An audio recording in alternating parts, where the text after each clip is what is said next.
नमस्कार मित्रों, मैं आपका मित्र दीपक तनेजा आप सभी का स्वागत करता हूं आपके सबसे लोकप्रिय चैनल योर कार चक्रा में। मित्रों, आज मैं आपके साथ जिस विषय में बात करूंगा वो विषय है सरकारी नौकरी। इसके विषय में मुझे आग्रह पिछले काफी लंबे समय से हो रहा है। तो सरकारी नौकरी के लिए या गवर्नमेंट जॉब के लिए हमें क्या देखना चाहिए?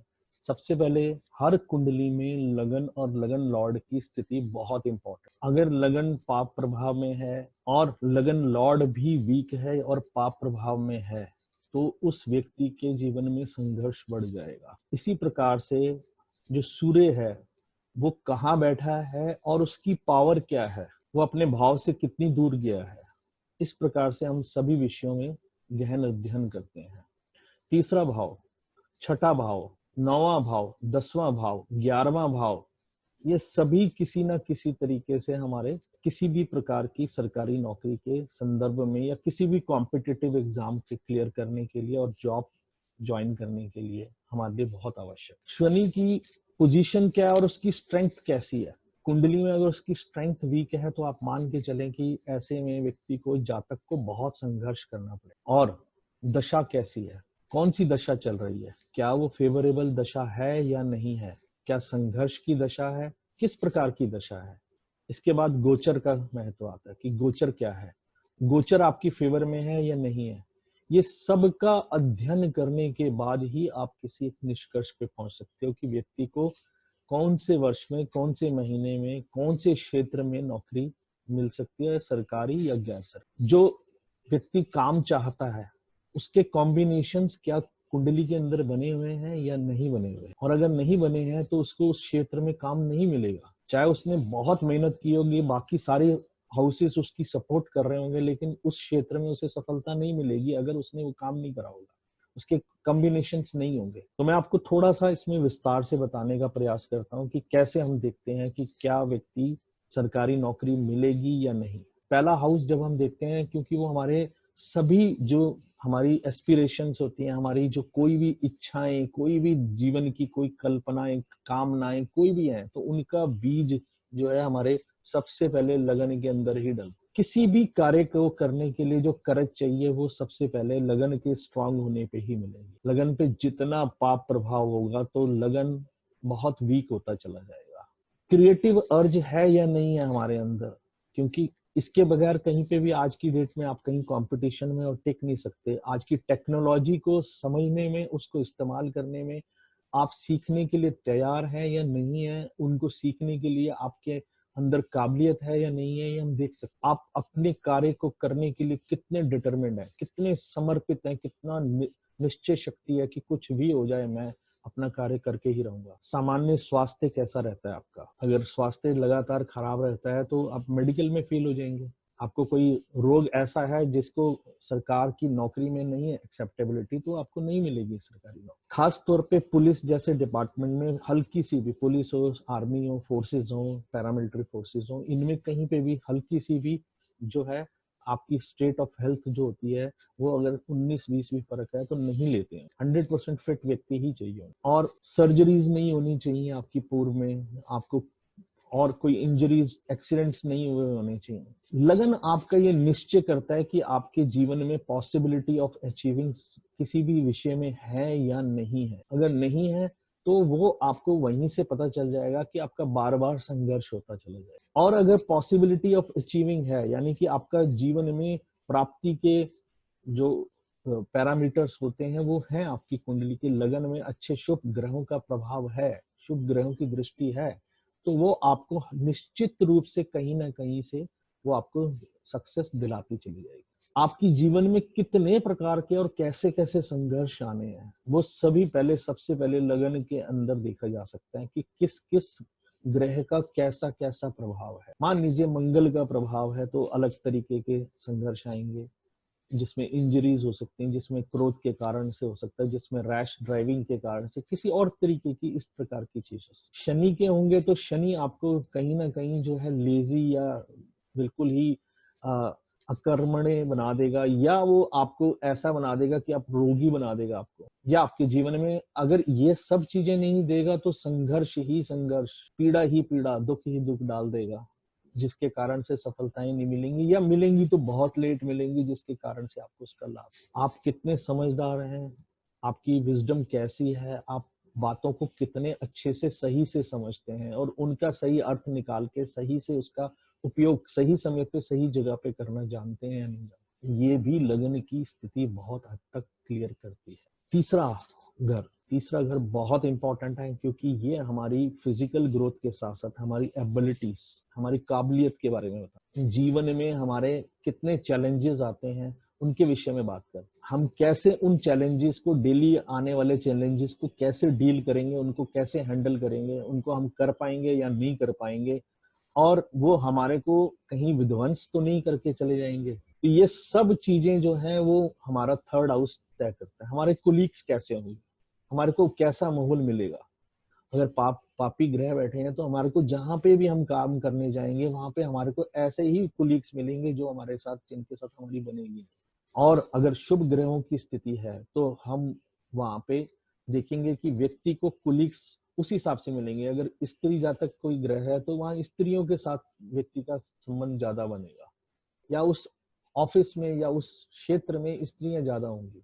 तीसरा घर आपकी कम्युनिकेशन एबिलिटी को भी डिसाइड करता है, क्योंकि लास्ट में जब इंटरव्यू का लेवल आएगा तब आप कैसे प्रेजेंस ऑफ माइंड के साथ कितनी फास्ट चीजों को समझ के सही सटीक जवाब, जो कहीं पे भी जिसमें आपकी रैशनेस ना नजर आए, कहीं आपकी कम्युनिकेशन की कमी ना नजर आए, ना ही अंडरस्टैंडिंग ऑफ जो क्वेश्चंस हैं वो उसकी कमी आए।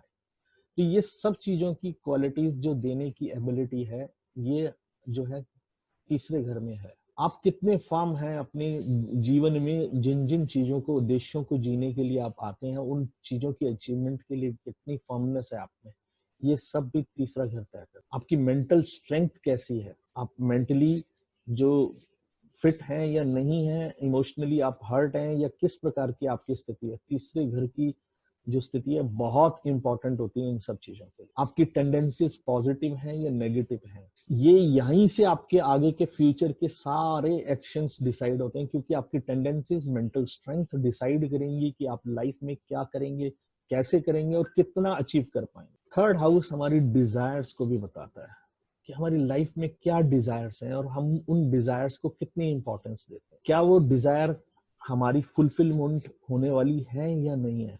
नाइन्थ हाउस यानी कि जो हमारा भाग्य भाव है, उसकी दृष्टि, वहां बैठे हुए ग्रहों की दृष्टि तीसरे घर पे होती है, और तीसरे घर के बैठे हुए ग्रहों की दृष्टि नाइन्थ हाउस पे होती है। तो ये हमारे भाग्य को बहुत ज्यादा इन्फ्लुएंस करने वाली स्थिति होती है और हमारे एक्शंस को बहुत ज्यादा इन्फ्लुएंस करने वाली स्थिति। इसके बाद आता है छठा घर, सिक्स्थ हाउस। देखिए जो सिक्स्थ हाउस है वो हमारी सर्विस, देखिए प्रोफेशन में, बिजनेस के लिए सेवेंथ हाउस हमारा होता है, लेकिन जो अगर हम सिक्स्थ हाउस काम करते हैं, अपना नौकरी वाला काम, सर्विस, किसी को कोई सेवा का कार्य करना, वो छठे घर से देखा जाता है। और आप देखेंगे किसी भी काम की डिटेल्स में जाके काम करने के लिए छठा घर की इन्वॉल्वमेंट बहुत जरूरी है। जिन जिन लोगों को कुंडलियों में मैंने छठे घर को बहुत अच्छा देखा है और उसके लॉर्ड के संबंध में अच्छे भावों के स्वामी जुड़े हैं, तो मैंने देखा है उन्होंने बहुत बारीक, अब जैसे अष्टम से जुड़ जाए तो रिसर्च तक जाने की उसमें एबिलिटी होती है, हर चीज की बारीकी में जाएगा, नीचे रिसर्च करके ही वो चीज करे। इवन सामान खरीदना भी होगा तो वो बहुत ज्यादा बारीकी में जाके खरीद, इतना वो डिटेल में जाते हैं छोटी छोटी चीजों। तो ऐसे लोगों में काम की एबिलिटी जो होती है वो डिफरेंट होती है, वो बेहतर होती है। आप कितना एफर्ट करेंगे, कितना हार्ड वर्क करेंगे, किस दिशा में करेंगे, उसमें क्या आपकी जो कंटिन्यूटी रहेगी या नहीं रहेगी, आप लगातार काम करेंगे या नहीं करेंगे हार्ड वर्क, ये भी हमारा छठा घर तय करता है। कॉम्पिटिशन्स में हम बैठने की एबिलिटी रखते हैं या नहीं रखते, कंपटीशन में हमें सक्सेस मिलेगा या नहीं मिलेगा। फिफ्थ हाउस तय करता है हम कैसे कॉम्पिटिशन्स की तैयारी करें, लेकिन सिक्स्थ हाउस तय करता है हम कैसे कॉम्पिटिशन्स में सक्सेस प्राप्त करें। तो जो सिक्स्थ हाउस है वो हमारी कॉम्पिटिशन्स में प्रॉब्लम्स को सोल्व करने की एबिलिटी भी तय करता है, क्योंकि आजकल जो कॉम्पिटिटिव एग्जाम्स होते हैं वो नेगेटिव मार्किंग वाले होते हैं, तो वहाँ प्रेजेंस ऑफ माइंड प्लस आपका जो उसमें सोल्विंग जो एबिलिटी जो है वो बहुत अच्छी होनी चाहिए। वो छठा घर हमारी स्वास्थ्य का भी, अगेन जैसे हमने लगन की बात की थी, अब यहाँ मैं छठे घर की बात करता हूँ। ये हमारा हीलिंग एबिलिटी का भी हाउस है और रोग देने का भी घर, और यही जो है हमारे को नौकर बनाने का घर। अब नौकर सरकार का बनना है, ये एक हमारी चॉइस हो जाती है। छठा घर हमारे सबॉर्डिनेट्स को भी बताता है कि हमारे सबॉर्डिनेट्स कैसे होंगे, वो कितने योग्य होंगे, वो और हमारा और उनका रिलेशंस कैसा रहेगा। हम अपने सबॉर्डिनेट्स के साथ पोलाइट रहेंगे या हम अपने सबॉर्डिनेट्स के साथ रैश और गंदे तरीके से बात। छठा घर हमारा primarily deal with the individual जो होता है, उसकी वो कैसे परफॉर्म करेगा जॉब में, या वो किसी नेगेटिव सिचुएशन को कैसे डील करेगा, इस चीज को बहुत अच्छे से तय करता है। छठा घर इतनी माइन्यूट लेवल पे इंसान को सिखाता है कि कैसे वो अपने नौकरी या अपने प्रोफेशन में वो कैसे परफॉर्म करे। जितना आदमी छठे घर के नेगेटिविटीज को खत्म करता है, उतनी उसकी परफॉर्मेंस बेटर होती चली जाती है और उसकी नेगेटिव सिचुएशंस को हैंडल करने की काबिलियत बहुत बेहतर हो जाती है। इसी तरह 9th हाउस पे आते हैं हम। 9th हाउस जो है वो हमारा भाग्य भाव है, और भाग्य की सहायता के बिना हमारी सक्सेस जो है हमारी एबिलिटी के आधार पे एक लिमिट तक जाके आगे रुक जाएगी। मैंने बड़े सारे ऐसे चार्ट्स देखे हैं जहाँ पे भाग्य भाव बहुत ही सपोर्टिव था और भाग्य भाव के स्वामी के शुभ संबंध अच्छे ग्रहों से बन रहे थे, और वो लाभ भाव और साथ में धन भाव से भी संबंध बना रहा था। तो ऐसे लोगों को जीवन में कभी भी असफलताएं नहीं मिली, उनके कार्य भाग्य के दम पे जल्दी और आसानी से हुए। ठीक है, किसी को भी लंबे समय तक अगर किसी क्षेत्र में सफल होना है तो उसके अंदर अपनी एबिलिटी होनी चाहिए, बट भाग्य सपोर्ट करता है और एबिलिटी होती है तो इंसान बहुत आगे तक अचीव कर लेता। लेकिन अगर भाग्य नहीं है और केवल एबिलिटी है तो उसकी एबिलिटी का सही मूल्य जीवन में कभी नहीं मिलेगा, उसको सही सफलता कभी नहीं मिलेगी। तो इसलिए भाग्य भाव का महत्व कुंडली में बहुत ज्यादा है। इसके बाद आता है गॉड ब्लेसिंग्स, जैसे इसे हम गॉड ब्लेसिंग हाउस भी कहते हैं। आपके एफर्ट्स की एनकरेजमेंट का हाउस भी है, आपकी प्रॉस्पेरिटी का हाउस भी है, क्योंकि इसका देखिए लॉर्ड भी और कारक भी दोनों ही गुरु ग्रह हैं। तो ये आपकी ब्लेसिंग्स के लिए इतना बढ़िया घर है कि अगर ये आपका अच्छा है तो आप मतलब सब चीजों में सफलता मिलना निश्चित है। एक चीज और ये इंडिकेट करता है कि आप प्रिंसिपल्स, जो बेसिक प्रिंसिपल्स होते हैं सिर्फ जीवन के नहीं, कार्य क्षेत्र में भी जो बेसिक प्रिंसिपल्स हैं उनको कितना अच्छे से समझ के अप्लाई करना जानते हैं। क्या ये आप में योग्यता है कि जो आपने सीखा, हायर एजुकेशन में सीखा, उसको अप्लाई करने के लिए आपको कितना अच्छा समझ में आया और उसको कैसे अप्लाई कर रहे हो, ये मोस्ट इंपॉर्टेंट है। ऐसी जगह पे अगर कोई अच्छे प्लैनेट्स बैठे हो तो व्यक्ति बहुत मेहनती और बहुत जो सफलता के लिए उद्देश्य प्राप्त करने के लिए बहुत अच्छा काम करता है। और मैंने तो अनुभव किया है कि ऐसे लोगों की सफलता लगभग निश्चित तौर पे होती है। 10वां घर जो है हमारे जीवन में अचीवमेंट जो होता है, मेटेरियलिस्टिक लाइफ में जो होता है हमारा मेटेरियलिस्टिक वर्ल्ड, जो ऐसा संसार है जहाँ पे हमें अपने जीवन के यापन के लिए और हमारे जीवन की आवश्यकताओं की पूर्ति के लिए जो हम कार्य करते हैं, उसकी सफलता का, उसकी अचीवमेंट्स का हाउस। एडमिनिस्ट्रेटिव जॉब्स का घर है, सरकार का स्थान है। सरकारी नौकरी के लिए 10वें घर का सबसे ज्यादा महत्वपूर्ण और सबसे ज्यादा पॉजिटिव होना बहुत जरूरी है। पाप प्रभाव से मुक्त होना इसका बहुत जरूरी। आपका सरकारी नौकरी में एडवांसमेंट भी यही तय करता है कि आपकी लाइफ में एडवांसमेंट किस लेवल की रहने वाली, आपके काम को क्रेडिट मिलेगा या नहीं मिलेगा, आप किस रैंक पे, किस लेवल पे काम करेंगे। छोटे लोगों के साथ काम करेंगे, मीडियम लोगों के साथ काम करेंगे या हायर लोगों के बीच में। सरकार के साथ डायरेक्ट कम्युनिकेशन रहेगा या नीचे लेवल पे आपको लोगों के साथ करके सरकार की तरफ सिर्फ फाइलें आगे भेजने का काम। प्रमोशंस कितनी मिलेंगी जीवन में, ये भी आपका यही हाउस तय करता है। और कब मिलेंगी, कैसे मिलेंगी, वो आपकी योग्यता के आधार पे मिलेंगी या वो आपको वैसे ही मिल जाएंगी, बारी से मिलने वाली प्रमोशन हो। इसके बाद आता है नंबर 11वें घर का, जो हमारी फुलफिलमेंट ऑफ डिजायर्स का होगा। जितनी भी मेरी इच्छाएं हैं उनकी पूर्ति का घर जो है वो 11वां घर है। ये स्ट्रांग है तो हम जो डिजायर्स तीसरे घर से करते हैं उनकी पूर्ति 11th हाउस से करते हैं। अगर 11th हाउस वीक है तो डिजायर्स तो बहुत होंगी लेकिन उनकी फुलफिलमेंट बहुत कम होगी। अगर कोई नीच ग्रह या पापी ग्रह बैठ जाता है, देखिए बोलने को तो ज्योतिष में सभी कहते हैं कि कोई भी ग्रह वहां बैठे तो हमारे लिए बढ़िया हो, पर मेरा व्यक्तिगत कुंडलियों पे ये अनुभव है कि वो हमारी अचीवमेंट्स को काफी हद तक कम कर देता है। हम उस लेवल की या उस रेशियो की अचीवमेंट्स नहीं प्राप्त कर पाते हैं जितनी हमको अपेक्षा या हम इच्छा रखते हैं या जितना हमने प्रयास किया हो। वहीं पर अगर शुभ प्लैनेट अगर बैठता है तो डिजायर्स की फुलफिलमेंट होने की प्रोबेबिलिटी बहुत ज्यादा है। देखिए, फिफ्थ हाउस इसके बिल्कुल सामने आता है, वो हमारी क्रिएटिविटी का है। अब क्रिएटिविटी जो है हमारी डिजायर्स को फुलफिलमेंट करने की शक्ति देती है। तो अब ये आपस में जो भावों का एक दूसरे से संबंध होता है, ये बहुत इंपॉर्टेंट। सूर्य जो है सरकार है, सरकार से जुड़ी हुई कोई भी कार्य, सरकारी पदों से जुड़े हुए कोई भी कार्य, सरकारी ऑफिसों से जुड़ा हुआ कोई भी कार्य सूर्य से जुड़े बगैर नहीं होगा। अच्छे शुभ सूर्य के बगैर संभव नहीं है।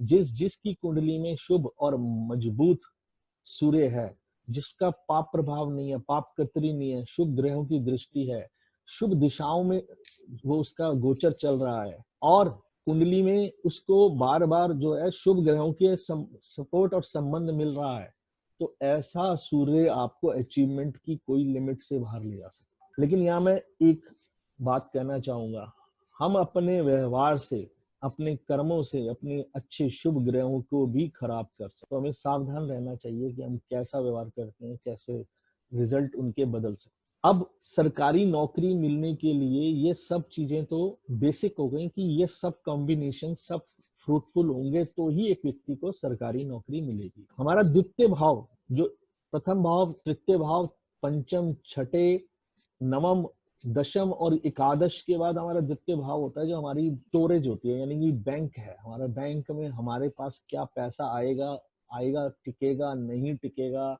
उसकी क्या स्थिति बनेगी, वो कैसे खर्च होगा और कहाँ खर्च होगा। उस हाउस पे पड़ने वाले ग्रहों की दृष्टि, उसके लॉर्ड की स्थिति और उनसे संबंध बनाने वाले ग्रहों की स्थिति के आधार पर हम तय कर सकते हैं कि हमारा पैसा कहाँ खर्च होगा और किन किन चीजों पे खर्च होगा। क्या वो बच्चों पे खर्च होगा, क्या वो परिवार के लिए खर्च होगा, क्या वो और अन्य कार्यों में खर्च होगा, क्या वो वेस्ट हो जाएगा। ये स्थिति भी हमारे को पता चल सकता। शुक्र ग्रह अच्छा ना होने पे पर्याप्त आय नहीं होती है। इसी प्रकार से हम थोड़ा सा समझने की कोशिश करते हैं कि सूर्य के साथ कौन सा ग्रह अगर जुड़ता है तो हमें किस प्रकार की सरकारी नौकरी मिल सकती। जैसे मान लीजिए बुध का जो बुध आदित्य योग बनता है, क्योंकि बुध हमेशा सूर्य के आसपास ही रहता है ज्यादातर, और अगर वो जुड़ता है तो सरकारी नौकरी जो है, जिसमें हम कह सकते हैं कि एक प्रकार से जो क्लरिकल साइड की, अकाउंटिंग साइड की, हमको कैलकुलेशन वाली साइड की, और रेलवे हो गया, थर्ड हाउस जुड़ जाए तो रेलवे हो जाएगा, कम्युनिकेशन हो सकता है, कम्युनिकेशन इंडस्ट्री टोटल हो सकता है। ट्वेल्थ हाउस जुड़ जाए तो एक्सपोर्ट वाले एरिया में हम चले जाएंगे। चंद्रमा और राहु का संबंध भी जुड़ जाए कुंडली में सूर्य के साथ, शनि के साथ, तो हमारा एक्सपोर्ट से रिलेटेड जो सरकारी नौकरियां होती हैं उनसे रिलेटेड हमारा काम हो जाएगा। मंगल और सूर्य और शनि का संबंध बने, या तो हम टेक्निकल साइड में चले जाएंगे, या हमारी आर्मी से रिलेटेड, या पुलिस, या पैरामिलिट्री फोर्सेस से रिलेटेड। अष्टम भाव जुड़ जाए तो हम इसमें डिटेक्टिव भी हो सकते हैं, या हम सीक्रेट एजेंट हो सकते हैं, जैसे रॉ जैसी, आईबी जैसी किसी उसमें फॉर्म, जो सरकारी नौकरी है उसमें हम काम कर सकते। अब आईबी में आने के लिए आपका राहु भी अच्छा होना चाहिए, चंद्रमा भी ठीक होना चाहिए, सपोर्टिव होना चाहिए, गुरु भी अच्छा होना चाहिए, क्योंकि आईबी वाले जो हैं वो आपको बाहर भेजेंगे। आईबी कहीं इंडिया में काम नहीं करता, इंडिया से बाहर अपने एजेंट्स को रखता है, जहां से वो पूरा इंडियन हितों का ध्यान रखते हुए हमारे पास इंफॉर्मेशन, ये सभी कंट्रीज की सरकारें ऐसा, उनके पास अपनी ऑर्गेनाइजेशन होती हैं जो ये काम करती है, जिसे हम जासूसी का काम कहते हैं। ये एक सामान्य सी बात है, इसलिए इसका इस प्रकार से होना बहुत जरूरी है। आर्मी या पुलिस में जाने के लिए छठा घर, अष्टम घर, ये बहुत स्ट्रांग होने चाहिए। छठा घर और अष्टम घर स्ट्रांग है तो ये इंसान जरूर इस प्रकार के कार्य करता है कि वो जहां वीरता दिखाने का उसे मौका मिले। अगर शनि के साथ बुध का और गुरु का संबंध बन जाता है तो टीचिंग लाइन में जा सकता है, टीचर बन सकता है। अगर चंद्रमा जुड़ता है तो छोटे लेवल के जो होते हैं प्रिपरेटरी स्कूल्स या प्राइमरी स्कूल्स का टीचर होता है व्यक्ति, या सरकारी हॉस्पिटल्स में जहाँ जहाँ जो डॉक्टर्स के यहाँ पे नर्सिंग स्टाफ होता है वो बन जाता है, क्योंकि नर्सिंग के लिए चंद्रमा अच्छा होना चाहिए, कन्या राशि बहुत अच्छी होनी चाहिए नर्सिंग स्टाफ के लिए, वो अच्छे नर्सिंग स्टाफ का कार्य करना जानते हैं। इसी प्रकार गुरु का संबंध जब जुड़ता है तो मैनेजमेंट साइड में भी जाता है। सीनियर लेवल के ऊपर जो सरकारी अफसर्स होते हैं, आईएएस आईपीएस होते हैं, उनके लिए मंगल अच्छा होगा तो आईपीएस बन जाएगा, और गुरु शनि सूर्य अच्छे होंगे तो वो व्यक्ति आईएएस बन जाएगा। आईआरएस के लिए वीनस भी जुड़ जाएगा। बैंकिंग जो है, सरकारी बैंकों में जाने के लिए, सरकार के फाइनेंस रिलेटेड कामों में देखभाल के लिए जो है उसका शुक्र का होना अच्छा जरूरी है। सरकारी करेंसीज छापने वाली या आरबीआई जैसी ऑर्गेनाइजेशन में जॉब करने के लिए आपको शुक्र भी और बुध भी अच्छे होने चाहिए। तृतीय भाव और नवम भाव भी बहुत अच्छे होने चाहिए, तभी आप ऐसा कर सकते हो। और 11th में भी आपकी पोजीशन बहुत अच्छी होनी चाहिए, क्योंकि 10th सरकार है और 11th सरकार का फाइनेंस का जो है। और अगर टैक्सेशन में है तो आपका अष्टम भाव जो है वो स्ट्रांग होना चाहिए, क्योंकि सरकारी जो अर्निंग्स हैं वो हमारे अष्टम से देखी जाती हैं, तो आप उनकी अर्निंग को बढ़ाने वाला काम कर सकते हैं सरकारी अर्निंग्स के लिए। किसी के लिए वो संघर्ष का घर है और किसी के लिए अपॉर्चुनिटी का घर है। ऐसे ही हर व्यवसाय में अलग अलग ग्रहों के अलग अलग योग बनाने से इंसान अलग अलग क्षेत्र में जाता है। हम जैसे जैसे इन चीजों में गहराई में जाएंगे वैसे वैसे हमें समझ में आएगा कि कौन सी सरकारी चीजों में किस प्रकार से किया जाए। दूरदर्शन जैसे जो है चैनल में जाने के लिए या उसी प्रकार के सरकारी एडवर्टाइजिंग एजेंसीज में जाने के लिए शुक्र बहुत अच्छा होना चाहिए। राहु चंद्रमा का क्रिएटिव होने के लिए 5th हाउस बहुत अच्छा होना चाहिए व्यक्ति का। 3rd हाउस भी अच्छा होना चाहिए। हाथ से कोई काम करना है तो उसके लिए बहुत क्वालिटी चाहिए होती है, तो वो बहुत अच्छे से कर सकते। किसी भी चीज को अंडरस्टैंडिंग करने के लिए अच्छे बुद्ध की स्थिति बहुत अच्छी होनी चाहिए। जितना स्ट्रांग बुद्ध होगा आपकी अंडरस्टैंडिंग और चीजों को पकड़ने की क्वालिटी बहुत अच्छी होगी। चंद्रमा जितना स्ट्रांग होगा आप काम को प्रॉपरली कंसंट्रेट होके कर सकते हैं। मेरा एक बहुत बढ़िया अनुभव है जिसे मैं शेयर करना चाहूंगा, वो है कि मैंने ये अनुभव किया है कि अस्त बुद्ध जब होता है, क्योंकि बुद्ध जब अस्त होता है तो सूर्य की तेज, सूर्य का प्रकाश, सूर्य की जो नॉलेज देने की कैपेबिलिटी उसे मिल जाती। तो ऐसा जो बुद्ध होता है सरकारी नौकरी में बहुत सारे लोगों का मैंने देखा है जो संघर्ष नहीं कर रहे हैं। जिन जिन लोगों के जीवन में संघर्ष आता है तो उन्हें अपने 3rd हाउस को, 6th हाउस को, 8th हाउस को और 12th हाउस को ठीक करना चाहिए। 9th हाउस और लगन को स्ट्रॉन्ग करना चाहिए, तो वो ठीक करने के बाद उनके जीवन में संघर्ष के अंदर कमी आ सकती है। कुछ कुंडलियों में मैं विशेष रूप से सलाह देता हूँ कि टेक्निकल काम करें। वो टेक्निकल काम करने की सलाह इसलिए देता हूँ कि कुछ लोगों के जीवन में संघर्ष के अंत नहीं हो रहा होता है, तो उनको टेक्निकल काम देने की सलाह इसलिए दी जाती है कि उनके कुंडली में टेक्नोलॉजी से जुड़ना बहुत जरूरी है। अगर वो नहीं जुड़ते हैं तो उनके जीवन के संघर्ष का अंत नहीं होगा कभी। ये अंत केवल आप कह सकते हैं कि परिवर्तन 25-30% से 60-70% तक मैक्सिमम बेटर हो सकता है। 100% प्रॉब्लम लेस लाइफ हो जाएगी, ये किसी की जीवन में होता है। तो सरकारी नौकरी के लिए जो लोग प्रयासरत हैं वो अपनी कुंडली में ये सब चीजों को ऑब्जर्व करें। और मैं आशा करता हूँ जिन लोगों का ये बहुत लंबे समय से मेरे से आग्रह था, उनका आज मैंने ये कार्य उनके उद्देश्य की पूर्ति के लिए। नमस्कार, धन्यवाद।